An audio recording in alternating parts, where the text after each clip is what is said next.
My name's Carol. I'm the trainee nurse practitioner at Colwyn Bay Community Hospital, and I was involved with the HAPU collaborative, looking mainly at non-concordance and how we could improve our practice around concordance and improve our documentation. We started off the HAPU collaborative by looking at what our needs were as a hospital, any areas we were struggling in. We did an audit of issues that were coming up, and we passed a questionnaire on to all our staff, looking at what areas they felt they needed support in and what knowledge they already had. And one of the issues that came up highlighted was that people didn't understand the issues around concordance, what it meant, what we needed to be assessing and how we managed this in practice. So we started by looking at concordance and whether patients have the capacity to understand about pressure area care and about what we as nursing staff are trying to do and what we're asking them as patients to do. We deal with a lot of patients with cognitive impairment, with dementias and strokes, who don't necessarily understand what our interventions are for and what we're trying to do. And this can result in them being labelled as non-concordant. So we also looked at how we document that in practice and found that the general terminology used was non-concordant. No explanation was given as to what the patients were doing, weren't doing, and in what way they were being non-concordant.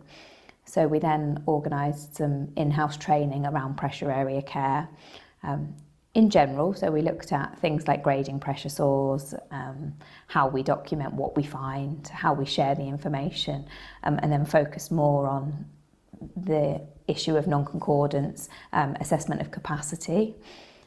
So we did a lot of teaching. Dr. Reid was involved in teaching around capacity assessments and empowering all staff, from the occupational therapists to the healthcare support workers to the nursing staff, to do their own capacity assessments. Then we could split our patients really into two groups, those who didn't have capacity and those who did, and then looked at, out of those patients, which of those were non-concordant with their treatment in regards to pressure area care. And depending on whether the patient had capacity or not, that altered what we documented in their care plans. So we looked at patients who had capacity but didn't agree with pressure area care, how we documented that, so that the patient was offered pressure area care but they declined because they're well within their right having capacity to decline. And then we looked at those patients who didn't have the capacity to understand the treatment and how we managed them, because obviously we didn't want to cause patients any distress or upset, but we had almost a higher duty of care to those patients, knowing that they didn't understand what we were doing.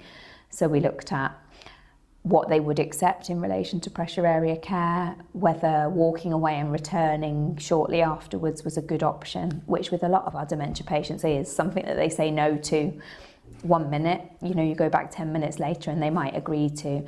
And also the wording of what we're saying to do, because there seemed to be this general consensus of like, can we come and do your intentional rounding now to a patient with dementia? That means nothing whatsoever.